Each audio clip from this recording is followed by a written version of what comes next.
Olá, hoje nós vamos falar sobre a anatomia e histologia do sistema endócrino e renal, incluindo também o sistema digestório. Como objetivo, nós temos reconhecer e identificar as estruturas anatômicas e os cortes histológicos que compõem o sistema endócrino. Bem, nós temos dois grupos que dividem o sistema endócrino: as principais glândulas endócrinas e os órgãos com células que secretam hormônios. Dentre as principais glândulas endócrinas, nós temos o hipotálamo, a hipófise, a glândula pineal, a glândula tireoide, a glândula paratireoide, que são esses 4 pontos aqui que ficam na parte posterior da tireoide.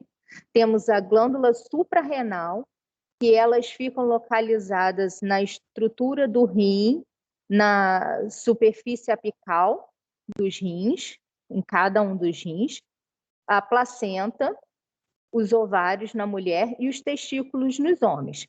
E como órgãos que têm células que secretam os hormônios, temos o timo, que fica aqui no tórax, na região entre os pulmões, o coração, que fica aqui na região torácica também, na frente dos pulmões. Temos o fígado, o estômago, o pâncreas, que fica atrás do estômago, aqui nessa região abdominal, os rins, que ficam atrás dessa estrutura aqui de fígado e pâncreas, eles ficam fora do peritônio, que é a membrana que envolve o sistema digestório. Temos o intestino delgado, vesículas seminais dos homens e a próstata, e o tecido adiposo e a pele também.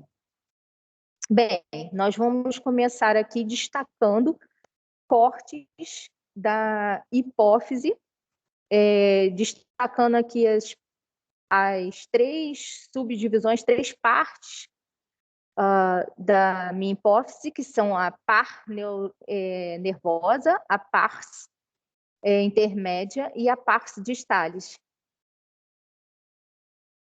Aqui nós temos um corte histológico, onde mostra um pouco isso.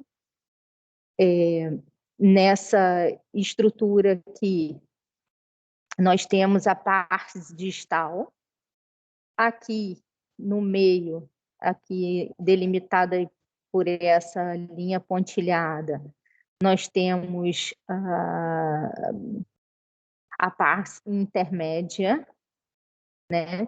E aqui, nessa parte, nós temos a pars nervosa, onde chegam as terminações nervosas que vêm do hipotálamo, e essa região aqui, que é a região da pars distalis, é aqui propriamente onde ocorre a secreção dos hormônios. Aqui um exemplo da diferenciação dos tipos celulares, tá? Da região nervosa com a região distalis, e aqui a região intermediária, né? Intermédios.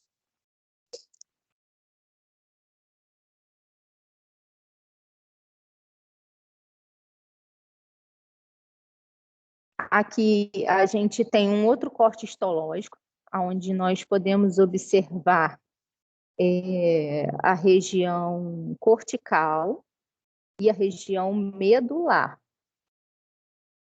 Nesse outro corte, nós podemos observar aqui os tipos de células, que são as acidófilas e as basofílicas, onde a gente pode ver destaque pelas cores, as mais rosadas e os com o citoplasma menos rosado.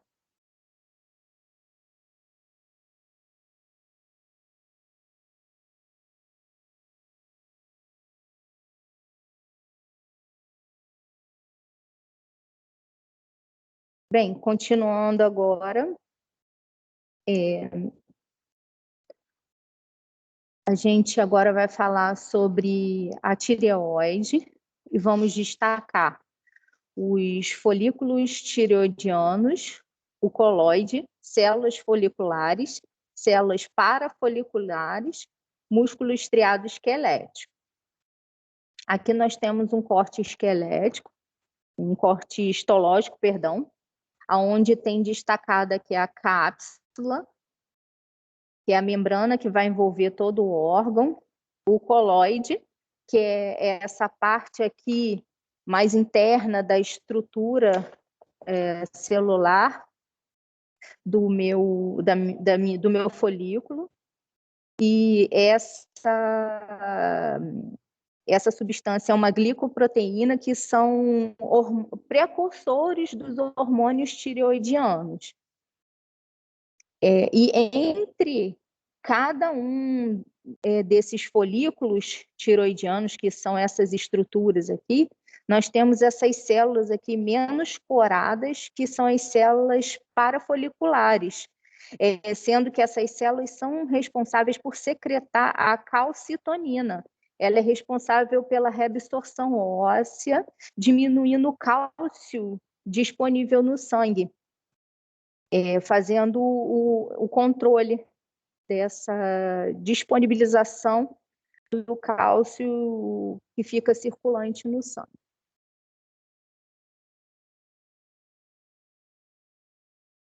Bem, aqui nós temos outro corte histológico mostrando um folículo tireoidiano com maior quantidade de glicoproteínas, aqui um pouco menos corado, porque ele tem menor quantidade de glicoproteínas.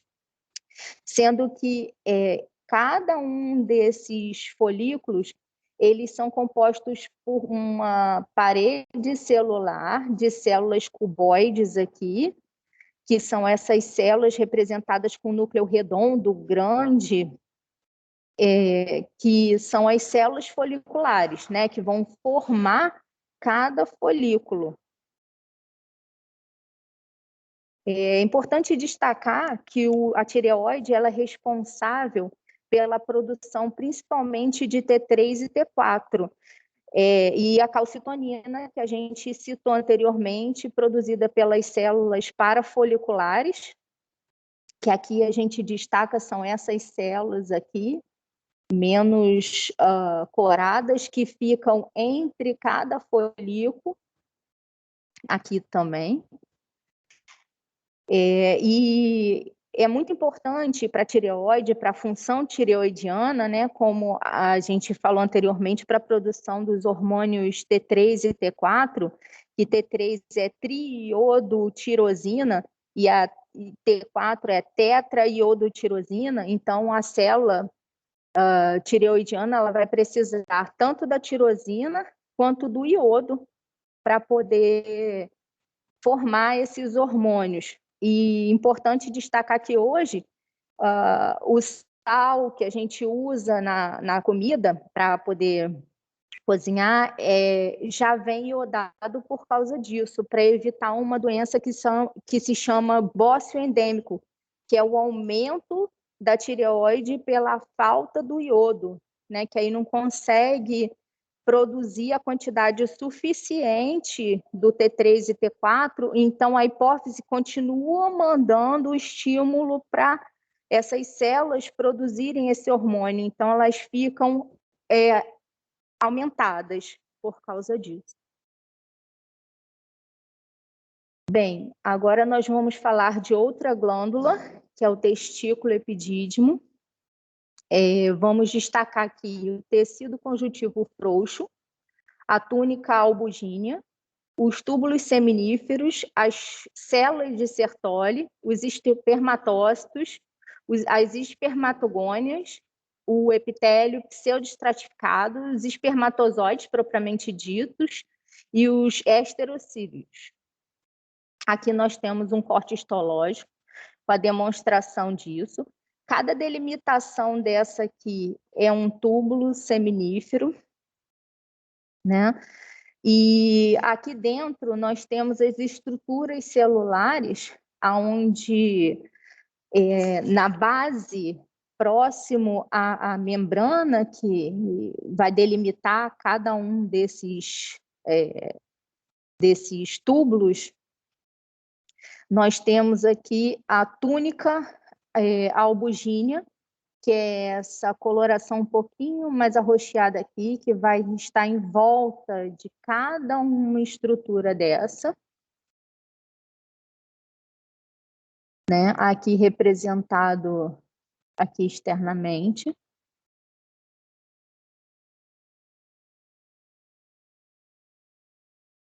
Essa região aqui é a região do lúmen. Os espermatócitos, eles são os espermatozoides que ainda vão se formar, que estão no processo de meiose 1. Nesse aumento, a gente não consegue observar muito bem, mas pela coloração aqui, pode ser destacado os cromossomos que ainda estão, né, nesse processo de meiose. Tem o secundário, são os espermatócitos secundários, que não podem ser normalmente, não são muito observados, porque o processo de meiose 2 ocorre muito rápido. Então, normalmente, ele não é aqui destacado. As espermatogônias,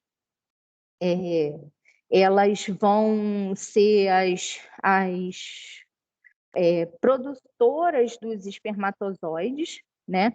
Elas vão encostar aqui na camada basal, que é essa região aqui que vai margear o epitélio do túbulo seminífero. Aqui a gente pode destacar também os espermatozoides, sendo que os espermatozoides maduros, eles vão possuir o núcleo alongado, como esses que estão aqui mostrados nessa imagem. E nós vamos ter os espermatozoides mais jovens, eles estão um pouquinho mais aqui abaixo, que o núcleo deles é mais arredondado em relação ao outro mais maduro, que já é alongado.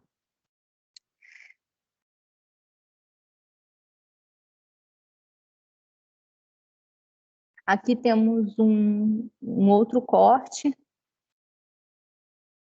onde está destacado aqui os estereocílios, que são prolongamentos das células epiteliais aqui, dessa camada mais próxima do lúmen, que são responsáveis por aumentar a superfície de absorção de nutrientes. Aqui também destacados os estereocílios.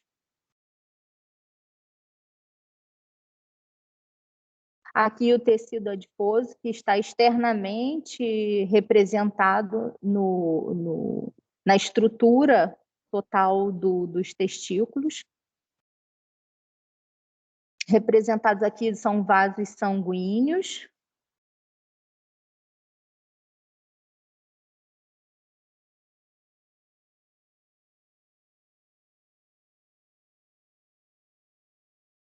Bem, nós temos aqui outro corte histológico que mostra a túnica. Aqui os espermatozoides mais maduros, com esse núcleo mais arroxeado. Ele é mais alongado em relação ao outro espermatozoide mais jovem, que tem aqui o núcleo arredondadinho. Nós podemos encontrar essas células aqui de margem com esse núcleo mais achatadinho, que são as células mioides. E aqui na base, essas células aqui alongadas, com um núcleo menorzinho, são as células espermatogônicas, que vão gerar, né, os espermatozoides após a maturação. Aqui também tem os espermatócitos, que, como eu disse, tem aqui a representação dos cromossomos, ainda no processo de meiose. E aqui, nesse corte, está mais evidente, né, as estruturas dos espermatozoides. E aqui nós temos uma célula de Sertoli, que ela vem desde a estrutura basal, aqui, alongada.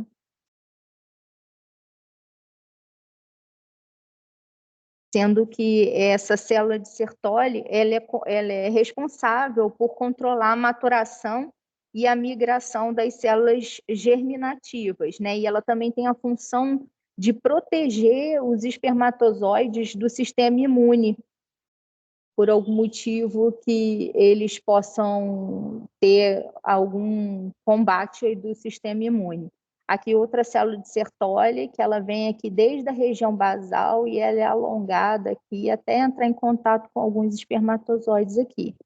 Esses já são mais maduros por causa do núcleo.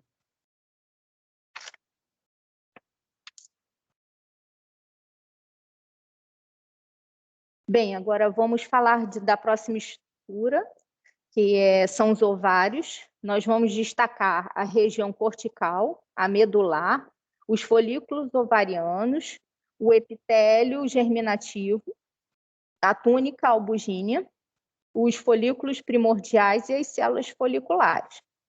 Aqui nós temos também alguns cortes histológicos.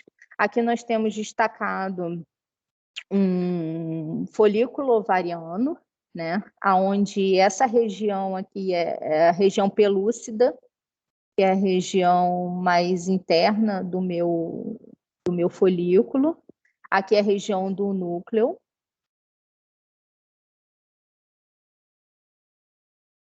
Bem, aqui é o córtex e essa aqui é a região medular. Sendo que a minha região de córtex, todas essas estruturas aqui são folículos que vão amadurecer e aí vão, de acordo com o estímulo hormonal, eles vão ser liberados para o útero.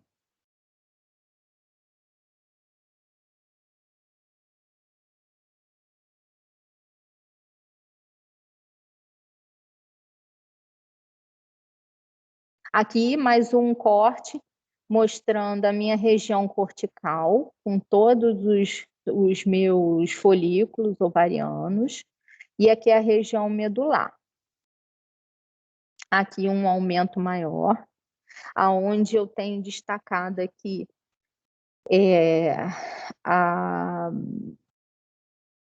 o epitélio superficial, e abaixo, essa região aqui mais clara, é a minha túnica albugínea, que ela é formada por um tecido conjuntivo denso que não é modelado e ele é pouco vascularizado, sendo que esse tecido, essa túnica, ela é responsável por dar a cor esbranquiçada aos ovários, né? Aqui a representação de outros folículos ovarianos, aqui também. O ovário, ele é responsável pela produção de vários hormônios, tá?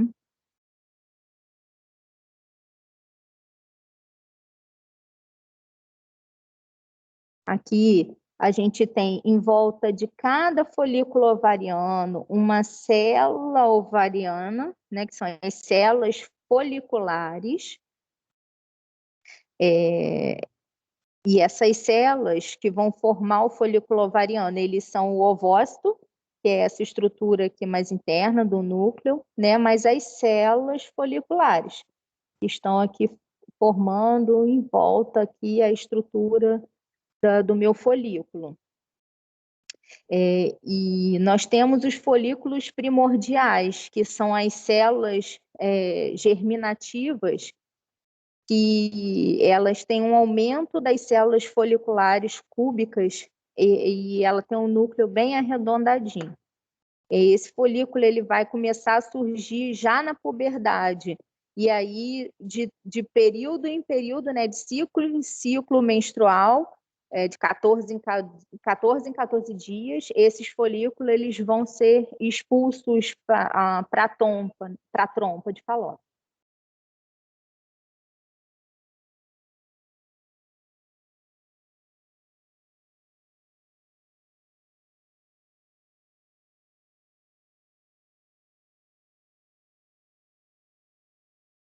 Bem, agora nós vamos falar da próxima estrutura, que é a adrenal.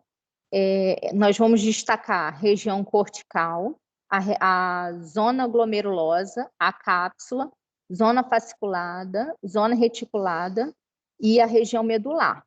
Aqui nós temos um corte histológico, aonde a gente tem aqui a cápsula, né, que é a membrana que vai envolver toda a minha estrutura.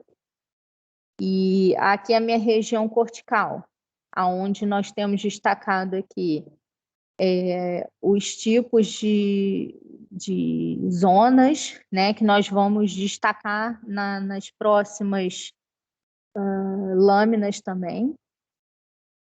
A gente tem aqui a minha cápsula, aqui a zona glomerulosa, que são as células mais arredondadinhas, menores. A gente tem aqui a zona reticulada, que é cerca de 70% a 80% representada pela zona fasciculada. Tá? E essa região aqui menorzinha, que é a zona reticulada. É a menor região que nós encontramos, é cerca de 7% só da minha glândula. Em relação aos hormônios que cada uma dessas zonas produz, a zona glomerulosa, ela vai ser responsável pela produção, né, a secreção de mineralocorticoides, principalmente aldosterona.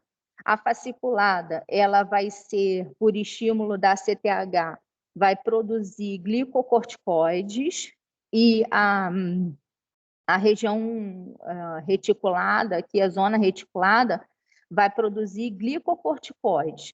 E a minha região medular, que é essa região aqui, ela vai ser responsável pela produção de adrenalina e noradrenalina.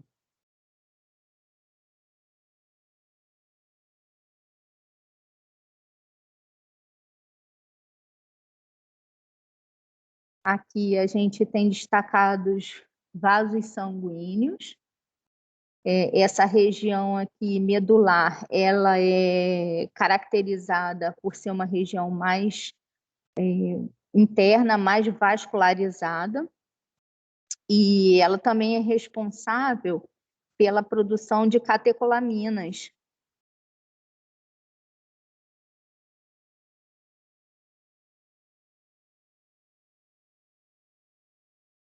Aqui nós temos outro corte, também mostrando as adrenais. Aqui a cápsula, a região glomerulosa, a minha zona fasciculada, que é essa estrutura maior aqui, onde as células são mais alongadas e uma ao lado da outra, formando essas estruturas aqui em cordão. E nós vamos encontrar aqui, mais próximo à região medular, células menores, mais coradas, com o núcleo aqui bem evidente. Nós podemos identificar aqui outro tipo de tecido.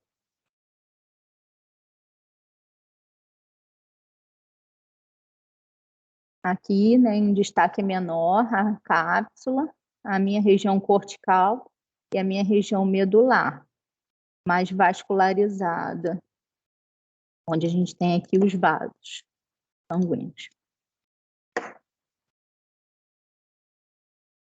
Bem, agora nós vamos falar do pâncreas, e no pâncreas nós vamos destacar as ilhotas de Langerhans, as células que as formam, que são as alfa-pancreáticas e as beta-pancreáticas. É importante destacar que de 15% a 20% das células dessa estrutura, elas são formadas pelas alfa-pancreáticas, e os outros 70%, aproximadamente 80%, são das beta-pancreáticas. As alfa-pancreáticas, elas são responsáveis por secretar o glucagon, E as beta-pancreáticas, elas vão secretar insulina, que eles são inversamente funcionais, né? Enquanto o glucagon ele vai aumentar a minha quantidade de glicose disponível no sangue, as beta-pancreáticas que produzem a insulina, elas vão diminuir a quantidade de glicose circulante para poder fazer exatamente esse equilíbrio, né? Colocando para dentro da célula e armazenando em forma de glicogênio ou disponibilizando ela no sangue. Bem, aqui a gente tem algumas células destacando, sendo que aqui as células alfa, elas geralmente se encontram em menor quantidade, né, como a gente já citou, e as beta geralmente elas ficam mais ao centro. Aqui a gente tem a delimitação das estruturas, né, do pâncreas, e aqui as ilhotas, né, de Langerhans. Aqui um vaso sanguíneo, aqui o tecido conjuntivo frouxo, né, ele vai envolver cada uma desses gomos, dessas partes que ficam delimitadas na estrutura do órgão do pâncreas.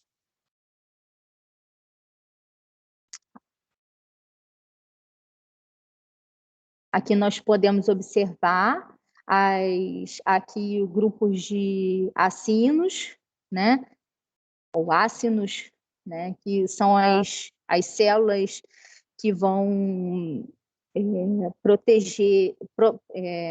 secretar o suco pancreático, né, e vão excretar também bicarbonato e fazer ali a proteção da estrutura do órgão.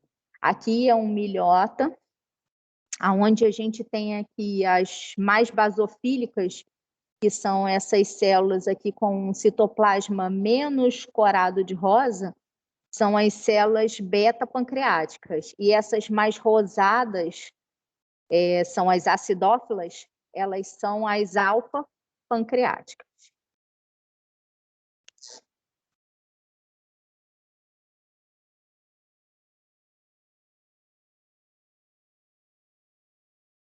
Bem, neste módulo nós visamos observar as principais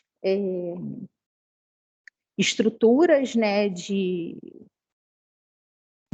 nós falamos das glândulas, agora a gente vai falar um pouquinho sobre os órgãos, né, que têm células que produzem os hormônios, né, como destaque da estrutura lá anterior que nós mostramos. Nós temos aqui o hipotálamo, que é uma glândula que é endócrina, ele vai produzir ocitocina e ADH e vai armazenar esses hormônios na adenohipófise, que é a parte não nervosa da minha hipófise. Falando da hipófise, revisando, nós temos a produção aí de TSH, que são os tireotróficos, que são responsáveis por regular a tireoide. O SCTH, que são os adrenocorticotróficos, desculpa, eles vão ser responsáveis por regular o córtex das supras renais e o FSH também. Bem, a tireoide, nós já falamos, né, é o T3 e T4 e a calcitonina. As paratireoides, elas vão estar dispostas, como nós falamos, em 4 estruturas na parte posterior da tireoide, e elas vão ser responsáveis por produzir paratormônios, que vão fazer exatamente a liberação do cálcio no sangue, e também estimular a reabsorção no rim. Essa função é a oposta à calcitonina, que nós falamos anteriormente, que é produzida pela tireoide, né? Então, a tireoide com a paratireoide, eles vão atuar aí regulando a quantidade de cálcio disponível no sangue ou na estrutura dos ossos. A gente tem a adrenal, que nós falamos agora anteriormente, né, que são responsáveis por regular várias funções no organismo. Nós temos aqui entre esse a glândula pineal, que é responsável pela produção da melatonina, que faz o controle do sono. Nós temos aqui o timo, que é um órgão que vai secretar, né, que vai ter as células que vão secretar hormônios, nesse local onde vão ser maturados os linfócitos T. Né, eles vão, depois da maturação, eles vão migrar para o sistema linfático. E o hormônio responsável é a timosina, né, que vai fabricar vai fazer esse processo, né, de maturação. Temos o testículo, que vai produzir aí os hormônios andrógenos, que entre eles tem a testosterona, e a próstata, que é outra estrutura que vai ser responsável pela produção dos fluidos que vão proteger e nutrir os espermatozoides no sêmen. E os ovários, que eles são responsáveis pela produção aí de estrógenos e progesterona. Bem, a sugestão de que vocês explorem a base OVID para poder conhecer um pouquinho de cada uma dessas estruturas.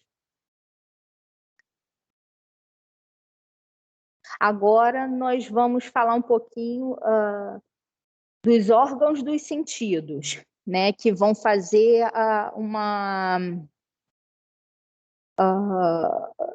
complementação de sensações, né? E o objetivo vai ser reconhecer e identificar os receptores responsáveis pelo tato, pela visão e pela audição.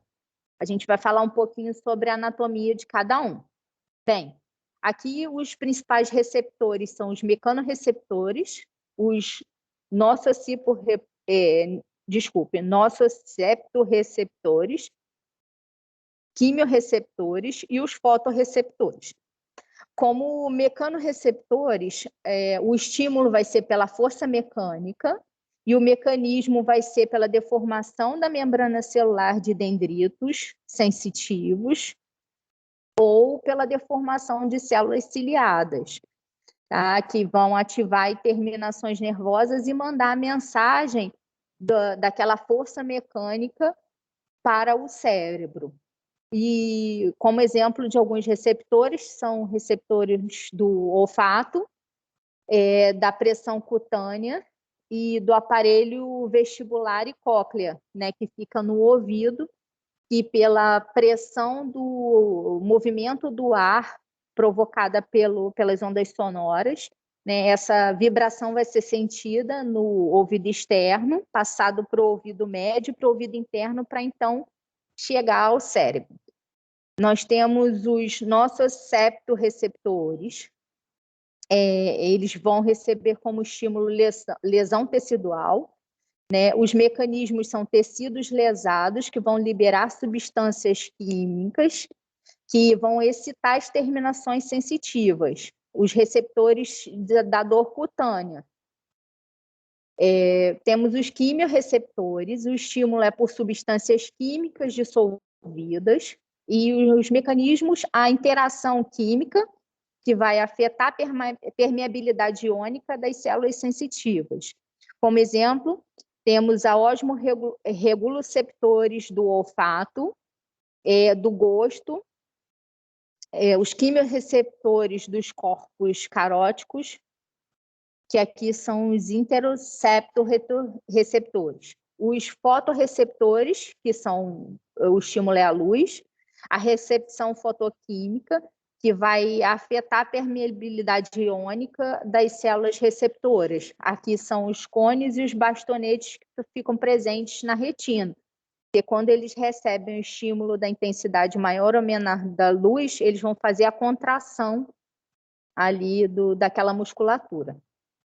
Tem outros receptores aqui cutâneos, nós temos aqui terminações nervosas livres, corpúsculos de Merkel, corpúsculos de Ruffin, corpúsculos de Messier, corpúsculos de Patini, sendo que as terminações nervosas livres, nós temos aqui os dendritos não mielinizados dos neurônios sensitivos.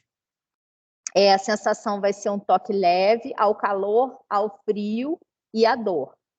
A localização é em volta de todos os folículos pilosos, então em toda a pele do corpo nós vamos ter essas terminações. Os corpúsculos de Merkel são terminações dendríticas expandidas, a sensação é a toque e a pressão sustentados, ou seja, você toca e mantém o toque. Eles vão ser sentidos na base da epiderme, que é a camada mais basal da pele. O corpúsculo com terminações Ruffini, as estruturas são terminações dendríticas alargadas com cápsula alongada aberta. A sensação vai ser preensão sustentada e a localização vai ser na região mais profunda da derme e da hipoderme. Os corpúsculos de Messner são estruturas dendríticas encapsuladas no tecido conjuntivo e as alterações de textura vão sofrer a sensação de alteração de textura e vibrações lentas. A localização é na porção superior da derme, a camada papilar. Aqui, e o corpúsculo de Patini. As estruturas são dendridos encapsulados por lamelas concêntricas com estruturas de tecido conjuntivo. A sensação é pressão profunda e vibrações rápidas. E ele vai ser encontrado mais profundamente na derme. Aqui nós temos um esquema onde nós podemos encontrar aqui corpúsculos de Merkel, que estão aqui mais na região superficial. Os corpúsculos de Messner, que estão logo abaixo aqui dessa região mais superficial. As terminações nervosas livres, que elas vão se infiltrar aqui na região intermediária da pele. Os corpúsculos de Ruffini, que são aqui mais internos na minha estrutura aqui celular. Aqui o plexo da raiz do pelo, onde temos a inervação, né, que quando esse pelo é arrancado, a pessoa tem a sensação de dor. E aqui na região mais basal da pele, nós temos aqui o corpúsculo de Patini. Vamos destacar, então, aqui o corpúsculo de Messner, o corpúsculo de Patini e os nervos sensoriais.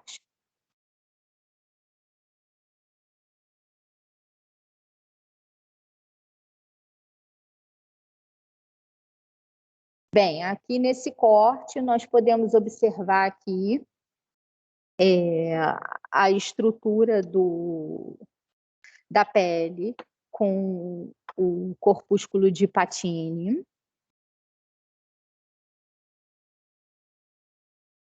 Desculpe, aqui é o corpúsculo de Messner e aqui o corpúsculo de Patini. E entremeando esses corpúsculos, nós temos aqui destacados os nervos. Bem, agora falando da nossa próxima estrutura sensitiva, nós temos os olhos, tá? E as estruturas aqui destacadas, nós vamos falar um pouquinho de cada uma. Nós temos a túnica fibrosa, que ela está localizada na camada externa do bulbo do olho.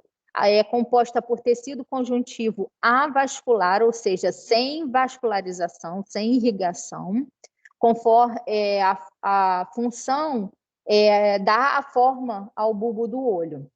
A esclera, que é a camada externa posterior, que é o branco do olho, que é a estrutura que vai estar em volta da íris. Ela é composta por fibras elásticas e colágenas firmemente unidas para poder dar exatamente a estrutura, né, para o globo ocular. Ela vai suportar e proteger o bulbo do olho. A córnea, que é a superfície anterior do bulbo do olho, é um tecido conjuntivo denso, firmemente compactado, ele é transparente e convexo. Ele vai ser responsável por transmitir e refratar a luz para o fundo do olho para poder, posteriormente, ser feita a formação da imagem, né, lá na cóclea.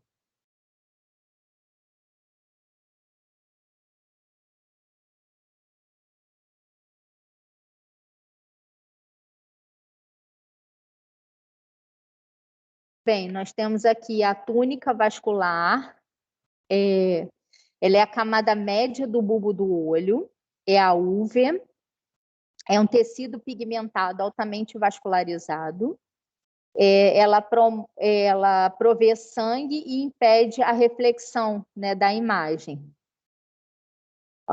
Temos a coroide, que é a camada média da porção posterior do bulbo do olho, é uma camada vascular e ela vai suprir, né, de sangue o bulbo do olho. Temos aqui o corpo ciliar, que é a porção anterior da túnica vascular.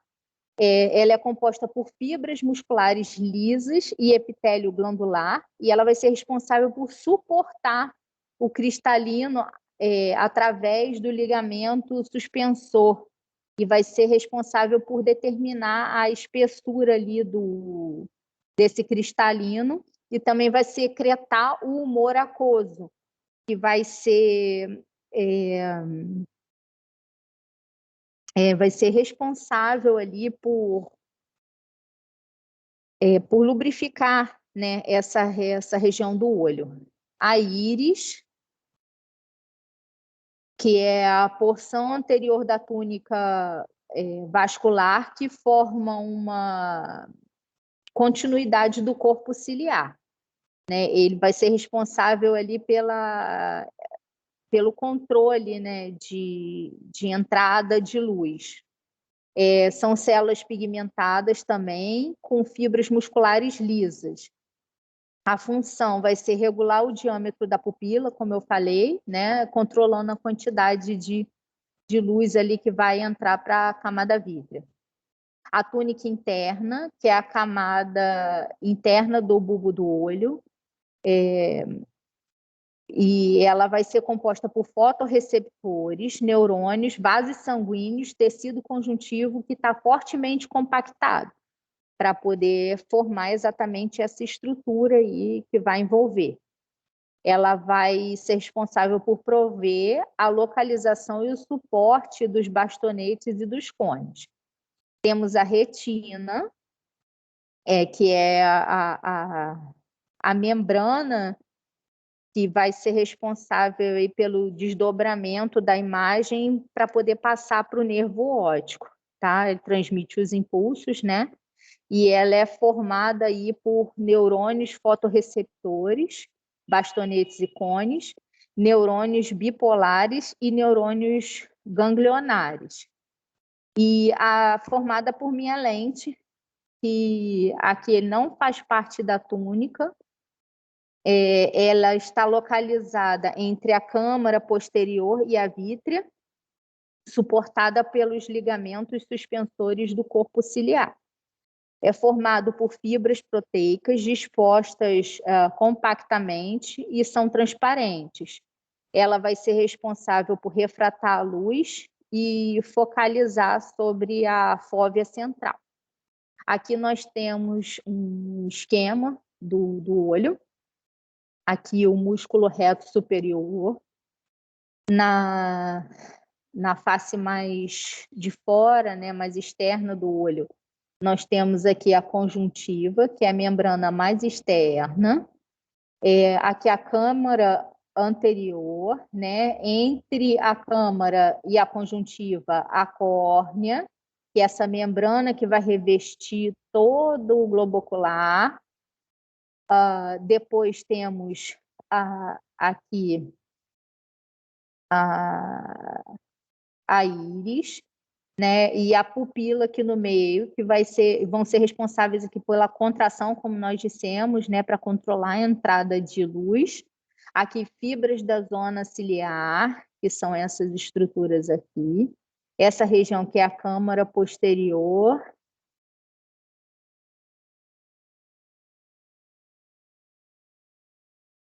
E aqui atrás a lente, né, que vai fazer a projeção da imagem. Aqui o nervo óptico, que vai receber, né, através de toda essa inervação, a mensagem da imagem. Aqui a fóvea central, a retina, a região coroide, que nós dissemos, né, ela é responsável por nutrir o globo ocular, e também ela é necessária, né, para a formação da imagem, porque a imagem vai ser projetada aqui, recebida, e aí vai passar aqui para o nervo óptico. Aqui temos a veia central e a artéria central. Bem, aqui uma exemplificação, né? A pupila, que ela vai contrair ou expandir de acordo com a quantidade de luz do ambiente. Aqui com a câmara anterior, a membrana aqui da córnea, vai fazer a entrada da luz, a lente vai convergir e vai fazer aqui na fóvea central a minha imagem invertida. Então, aqui tem um humor vítreo, e aí essa imagem é enviada aqui a mensagem para o nervo óptico, e aí é feita a inversão para poder enviar para o cérebro. Aqui um exemplo, né? A direção da luz, a luz entra aqui, tem as fibras do nervo óptico que vão ser estimuladas. Aqui tem as células ganglionares. Depois vem as células amácrinas. Aqui as células bipolares, né? As células horizontais. Depois tem aqui os cones e os bastonetes, que são as células fotorreceptoras. E aí a camada aqui pigmentada do meu olho, né? E embaixo a camada coroide e embaixo a esclera, né? Aí toda essa estrutura forma a minha retina, né? Bem, nós falamos aqui das principais estruturas do olho, e a gente sugere que vocês acessem o OVID para poder verificar a esclera, a córnea, a íris, a pupila, os músculos motorreceptores, né, que são responsáveis pela movimentação do globo ocular, o coroide, o corpo ciliar, a retina, o nervo óptico e o corpo vítreo. Bem, agora nós vamos falar um pouquinho da última estrutura que forma, né, essas estruturas que são estimuladas. Nós temos aqui a estrutura da orelha. Podemos destacar a divisão de orelha externa, orelha média e orelha interna, sendo que a orelha externa é composta aqui pela cavidade acústica, né, propriamente dita, com até a minha membrana timpânica, e a minha orelha média, está aqui estruturada entre os três ossículos, né, que são a bigorna, o martelo e o estribo, e o estribô, desculpa, vai encostar aqui na minha orelha interna, e aí ele vai fazer a passagem da vibração através da membrana timpânica e da vibração dos ossículos para poder transmitir essa mensagem para o ouvido interno, sendo que o ouvido interno ele possui células que vão também fazer a sensação de gravidade, e tem aqui toda a estrutura de inervação que vai fazer a percepção do som, do estímulo sonoro, para então ser enviado para o cérebro. Nessa região aqui, nós temos o nervo vestibular, né? Nessa região aqui do vestíbulo, ela é exatamente responsável pela questão do equilíbrio do corpo. A sensação de equilíbrio ela é estruturada nessa região. E posteriormente, esse estímulo ele vem aqui para a cóclea, que tem um líquido e células que vão aí fazer a função de reconhecer essa vibração sonora e aí então transmitir essa mensagem sonora para o nervo coclear e então essa mensagem ir para o cérebro. Aqui nós temos a cavidade timpânica, né? E aqui a tuba auditiva. Aqui, mais especificamente destacada, a região intermediária, né, que é a média, o ouvido médio, com os ossículos que são responsáveis aí por transmitir. Aqui tem o martelo, atrás seguido da bigorna, e aqui o estribo. Aqui a representação da janela do vestíbulo, que nós falamos que é a região de equilíbrio, a janela da cóclea, que tem as células que vão reconhecer a vibração, e aqui a túnica auditiva. Bem, aqui tem a membrana timpânica, que vai fazer aqui a vibração também após o recebimento do estímulo sonoro.